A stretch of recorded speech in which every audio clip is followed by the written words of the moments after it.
cette dernière session de la mandature, nous avons voulu dresser un bilan de travail de la Chambre régionale parce qu'il était normal de rendre des comptes. Donc ce bilan va vous être présenté de deux manières. Par la production d'un bilan de mandature sous forme d'un document papier que vous retrouverez dans les documents de séance, et par ce film où nous avons souhaité donner la parole à nos partenaires pour rappeler le travail des élus et des équipes de la Chambre régionale. Notre mandat a débuté en 2019 et je tiens à préciser que c'est le premier mandat de 6 ans de la Chambre régionale. Nous avons aussi décidé d'élaborer un projet de mandature centré et sur l'ambition d'une agriculture productive et territorialisée, et par un travail de co-construction de la Chambre régionale avec les 13 échelons départementaux de nos chambres, et en prenant en compte bien entendu leur diversité. Les axes de production cohérents avec le projet stratégique national du réseau des chambres d'agriculture ont permis de créer les conditions de travail pour aboutir à une stratégie partagée.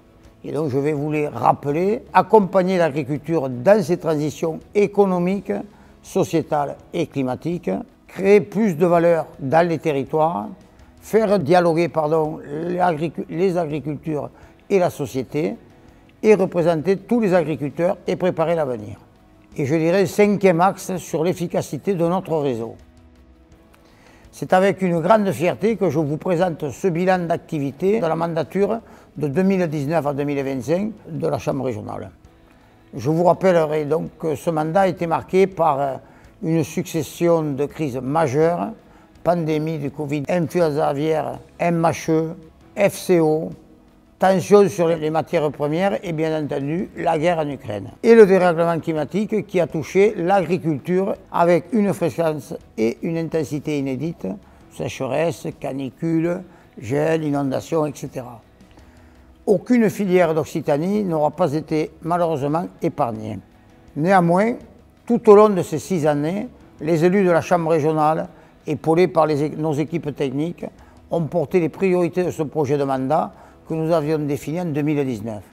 Tout cela dans la poursuite de travaux de l'étude Climagri, où nous avons fait le choix d'accompagner le cap d'une agriculture productive et territorialisée dans un contexte de changement climatique majeur, en travaillant sur des leviers prioritaires: la gestion de l'eau, la sécurisation et le développement de l'irrigation, adapter tous les systèmes et ses pratiques, développer des productions de qualité dont l'agriculture biologique, développement des énergies renouvelables et économie d'énergie, valorisation de la consommation locale et les commerces de proximité, le développement de l'agilité des filières et la gestion des risques, très important pour les agriculteurs, et renouvellement des générations, des installations et l'accès aux moyens de production.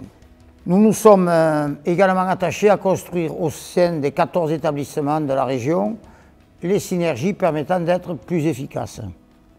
Alors, plus efficaces que ce soit sur les fonctions support, ressources humaines et comptes à finances, ou sur les compétences techniques, au service des agricultrices et agriculteurs de cette grande région.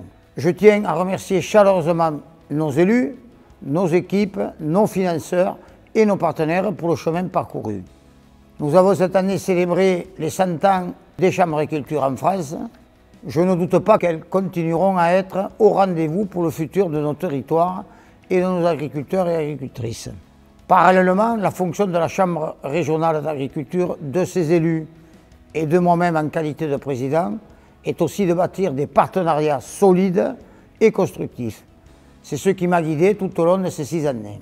Partenariat au sein du réseau, partenariat avec l'État, partenariat avec la région, partenariat avec la coopération agricole, partenariat avec toutes les filières et bien entendu la recherche.